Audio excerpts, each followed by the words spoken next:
In an Ollie in skateboarding, why does the tail rise together with the back foot even though they are not attached? And if the tail does not lift and the back foot separates from it, what causes that to happen? If we simplify the essential requirements for lifting the tail, the idea is quite straightforward. Raise the entire board and lower the nose. In other words, the front foot needs to move straight up, then press down.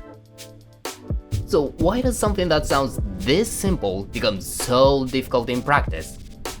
The reason is that the common practice method creates unexpected side effects.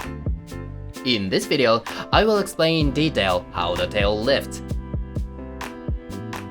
To understand why the tail follows the back foot, let's first imagine what would happen in a zero-gravity environment. Suppose you are floating in space. If you push the nose downward, the board will rotate in place. Now, imagine the board is moving upward.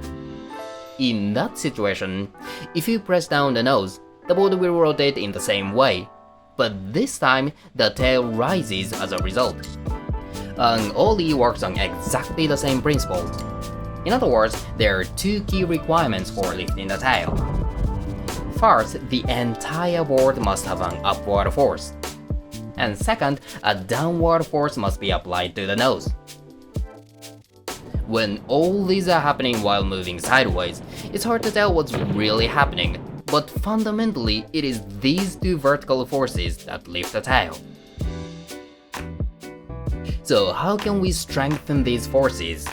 Let's begin with the upward force that lifts the entire board. At first glance, it may seem like popping the tail is what creates this force, but that alone is not enough, as popping primarily causes the board to rotate. In reality, it is the front foot that significantly contributes to lifting the board. As the board rotates, friction is created between the deck and your front foot. By pulling your front foot upward, the board lifts with it. Now, let's take a closer look at the motion of the front foot in an actual Ollie.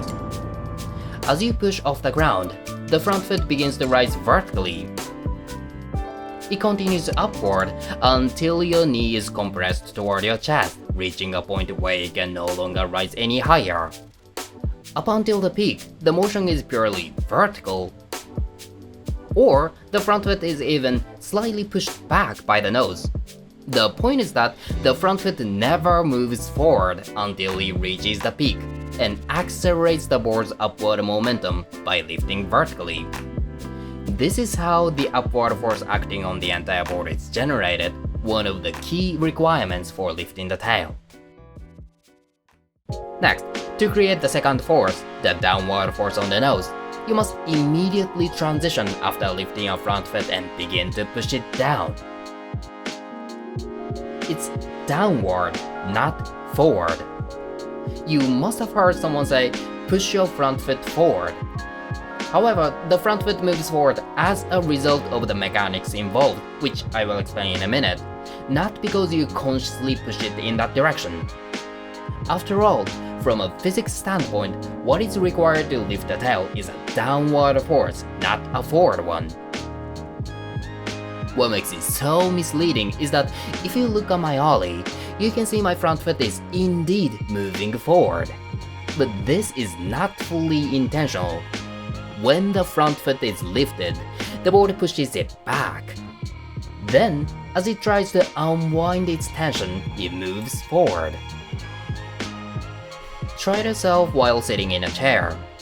Twist your leg inward and then release it. It will naturally unwind. During an Ollie, your muscles are under tension, which makes this unwinding motion even more pronounced. In other words, if you lift your front foot sufficiently and allow it to be pushed back by the board, it will naturally move forward on its own.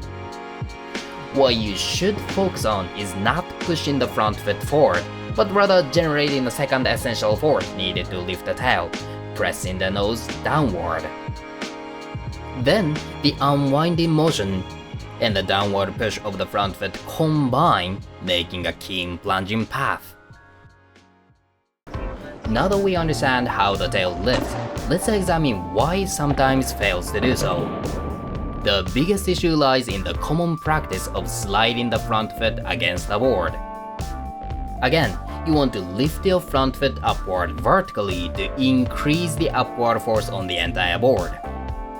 However, if you instead press your front foot against the board, it ends up cancelling out the board's rotation rather than contributing to upward lift.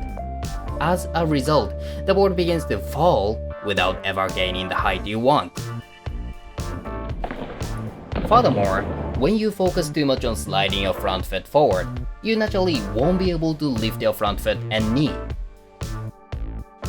If you slide vertically up, your knee can reach as high as your chest. But now, because your leg's energy is consumed by the rotation of the board, it stays much lower. You're fighting an unnecessary battle against the board, only to waste precious energy you need to lift your front foot and knee.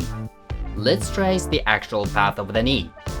If you manage to do it right, it goes really high as if it touches the chest, and quickly plunges down as a result of pushing the nose downward.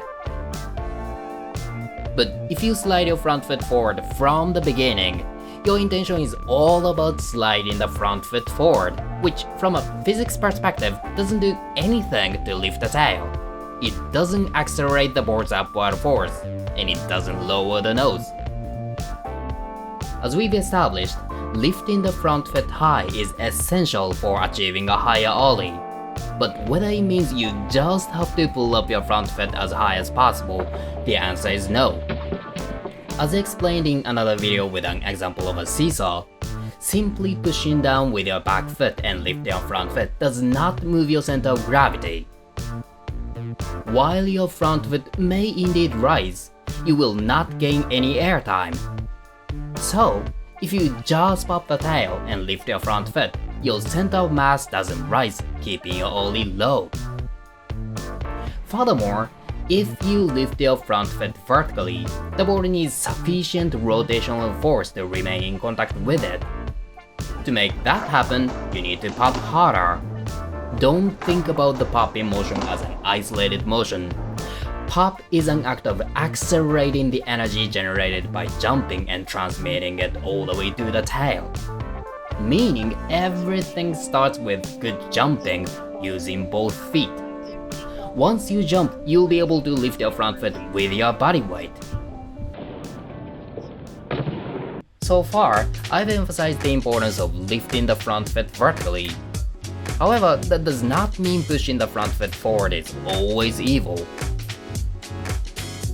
In fact, for lower ollies, or ollies that cover longer distances, you do need to push your front foot forward. Let's consider what happens when you lightly pop the tail. Naturally, the board's rotation becomes weaker. Unlike when the board has sufficient rotational force, in this case, if you lift your front foot too high, it will lose contact with the board. When you pop the tail lightly, pushing the front foot slightly forward helps maintain contact between your foot and the board. In that sense, it is important to adjust the direction of the front foot depending on the height of the ollie you are practicing. Lastly, let me explain what the Wider Trick system can do. It's basically a free, browser-based video player that supports cutting-edge technologies. You can play videos frame by frame, side by side, zoom in and out, change location, etc, etc. And that's not all. As you saw in this video, you can visualize the path of your body parts, add grid lines, and simulate your movement in the 3D environment. Please make good use of it. And that's all for this episode. Thank you so much for watching. Until next time.